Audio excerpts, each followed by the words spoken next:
Bom, então iniciando a nossa análise de casos com relação ao curso de diabetes e exercício, nós temos aqui um caso de um homem, né, que tem 65 anos de idade, o estado de saúde dele, ele tem um diagnóstico, né, clínico de pré-diabetes e não tem nenhuma outra patologia associada, ele só tem pré-diabetes. E nós já explicamos nas nossas videoaulas o que seria essa condição de pré-diabetes, tá?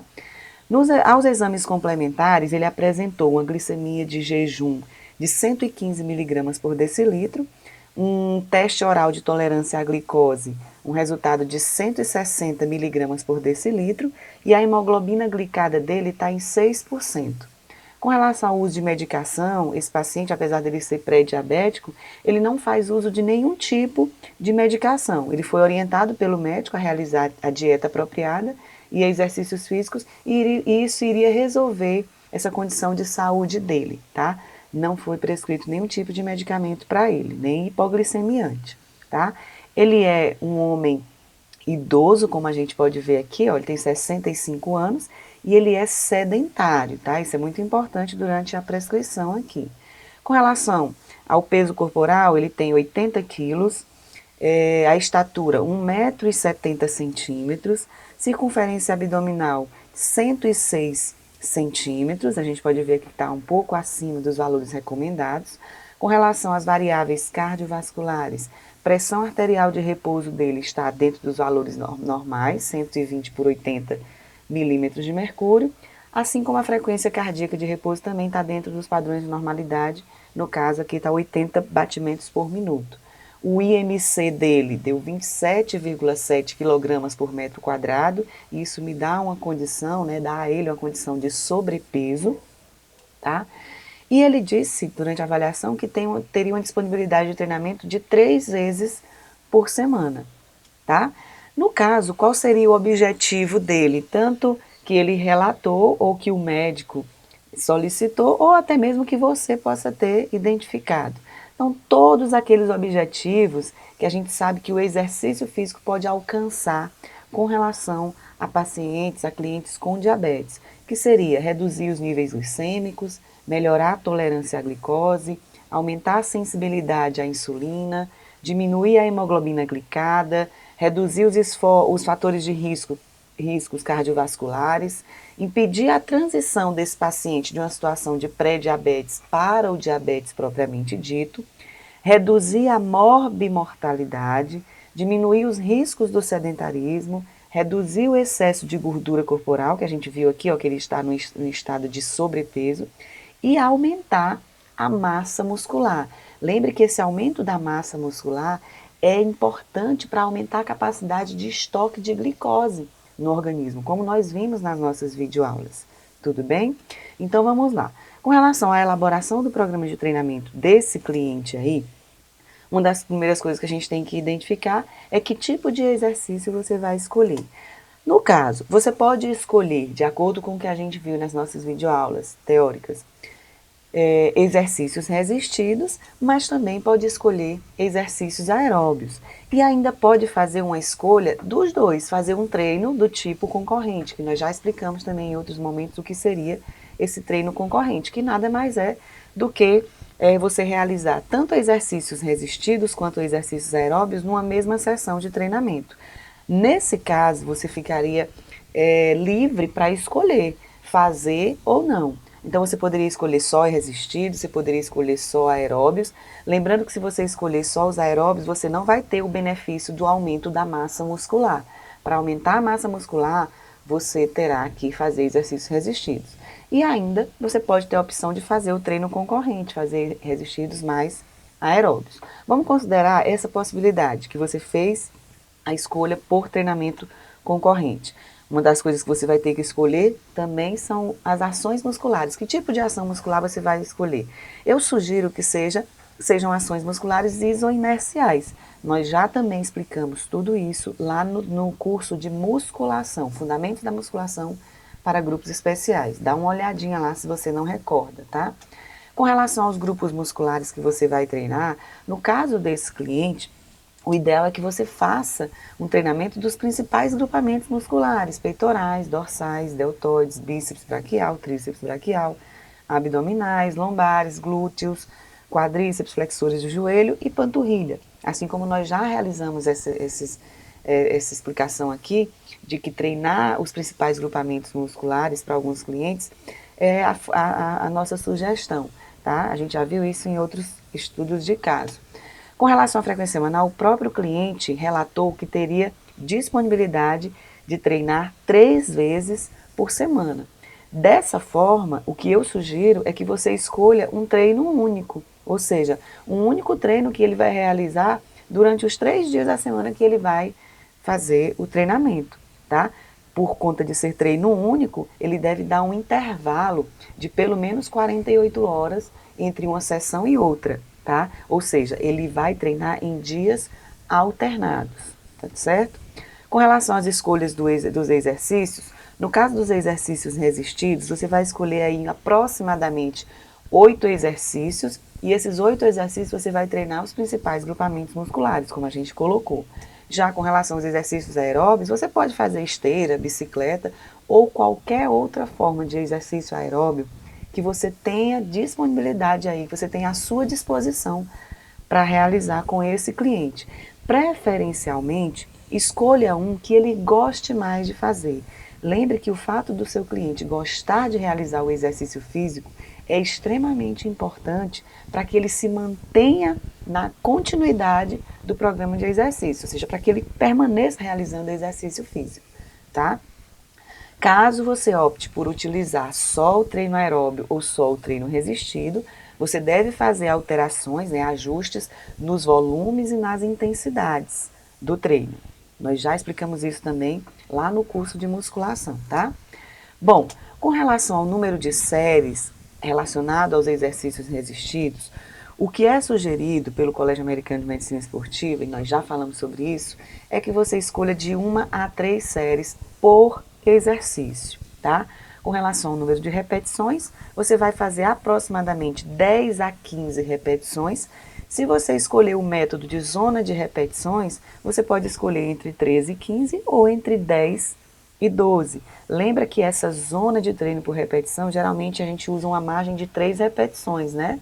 Nesse caso aqui, ou você vai fazer de 13 a 15, ou vai fazer de 10 a 12, para atender esse número aproximado aqui de repetições. Ou você ainda pode escolher repetições fixas. Em vez de escolher uma zona, como por exemplo 13 a 15, você pode escolher 10 repetições, 12, 11, ou só 13, ou só 14, ou só 15 repetições fixas. Já explicamos também bem detalhadamente essa questão do número de repetições. Com relação ao treinamento aeróbio, isso vai depender da intensidade e da associação dos exercícios. Por exemplo, a gente pode considerar o treinamento aeróbio de intensidade leve, né? Nesse caso, você realizaria de 40 a 50 minutos de atividade na mesma sessão. Se você realizar o treinamento com intensidade moderada, você já tem que diminuir um pouco aqui, ó, o volume do treino. Você passa a fazer de 30 a 40 minutos. E se for fazer um exercício de intensidade maior, ou seja, vigorosa, aí você deverá fazer na mesma sessão, né, junto com o treinamento resistido, menos que 30 minutos de atividade. Lembre do princípio da interdependência, volume e intensidade. Sempre que a intensidade for mais leve, o volume pode ser maior. E no caso do exercício aeróbio, a gente vai mensurar o volume pelo tempo de execução do exercício. Já quando você faz esse exercício associado, por exemplo, treino concorrente, como a gente falou aqui, ó, você não vai poder fazer 30 minutos ou mais de exercício, você vai ter que fazer menos, porque existe uma interferência entre um treino e outro, ou seja, vai ocorrer uma interferência nesse tipo de treino aqui que a gente chama de concorrente. Nós já explicamos detalhadamente como é que isso acontece também em outras videoaulas, especialmente lá no curso de musculação, tá? E se você escolher fazer o treinamento aeróbio de forma isolada, ou seja, você não vai fazer o treino concorrente, você pode utilizar aí aproximadamente 50 minutos, porque se você faz 3 vezes por semana, que é o caso desse paciente aqui, você vai conseguir alcançar a média sugerida de tempo de atividade aeróbica, né, preconizada aí pelo Colégio Americano de Medicina Esportiva, que seria de 150 minutos semanais. Tudo bem? Bom, com relação à intensidade, no caso dos exercícios resistidos, como ele é um cliente sedentário, inclusive é idoso, eu sugiro que você inicie com a intensidade mínima efetiva para o treinamento resistido desse cliente, que é de 50% a 60% de uma repetição máxima. Essa é a carga que você vai utilizar. Lembrando que essa carga ela deve ser aumentada progressivamente, tá certo? Com relação à velocidade de execução, a gente sugere uma velocidade moderada, já que esse cliente não apresenta nenhuma demanda específica com relação à velocidade de determinados movimentos, tá? Ele vai querer ganhar força muscular em todas as velocidades e nesses casos a gente utiliza uma velocidade moderada que respeita uma cadência de 2 a 4 segundos por repetição, tá certo? Com relação à ordem dos exercícios, pelo mesmo motivo, né, dele ser sedentário, está iniciando agora o programa de exercícios, né, é um cliente idoso, sugiro que você utilize a ordem de complexidade e também a ordem alternada por segmento. Nós já discutimos porque que para iniciantes é melhor você escolher a ordem dos exercícios dessa forma. Com relação aos intervalos de descanso, isso vai depender do tipo de treino que você vai realizar.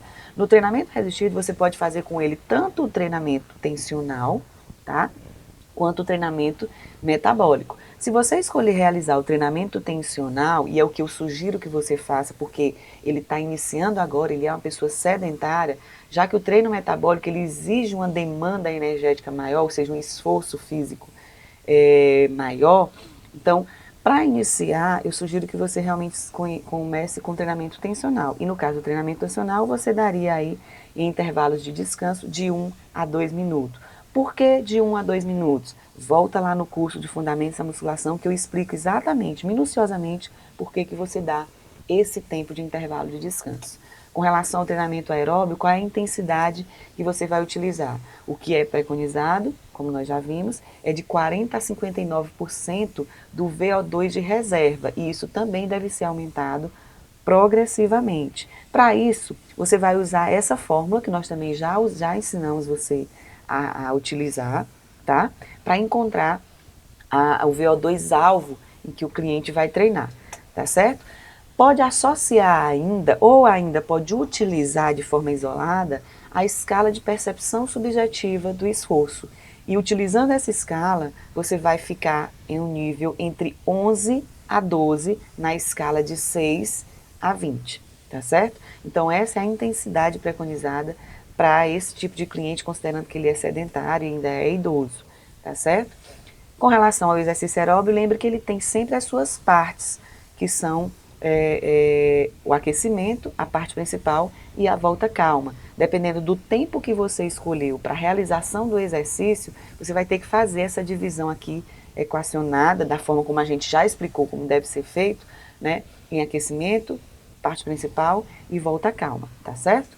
Bom, uma das coisas que é extremamente importante é a periodização do treinamento. Todo tipo de treinamento, inclusive para grupos especiais, é fundamental você periodizar. E lembre que periodizar é você alterar as variáveis de treinamento frequentemente, tá? Ou periodicamente, por isso daí né, o nome periodização. Então, a periodização é fundamental para uma melhor efetividade do programa de treinamento. Nós já explicamos as formas que você tem também de periodizar. Por que eu estou passando rapidamente sobre esses aspectos aqui relacionados ao treinamento resistido? Porque nós já temos um curso aí na plataforma explicando minuciosamente tudo isso, que é o curso de Fundamentos da Musculação para grupos especiais, ok? Com relação às considerações especiais para esse cliente, como ele é um cliente pré-diabético, ele não faz uso de medicações, dificilmente ele vai ter complicações com a realização do exercício físico. Então, as considerações sobre a prescrição para esse cliente são as mesmas considerações para pessoas saudáveis, ok? Então, espero que você tenha entendido. Se não entendeu, volta novamente, veja a resolução, as sugestões que eu dei nesse caso, tá? Qualquer dúvida com relação à prescrição coloque sugerida, volta lá no curso de musculação e reveja as explicações de por que escolher tudo isso que a gente sugeriu aqui. Então, um abraço e até mais!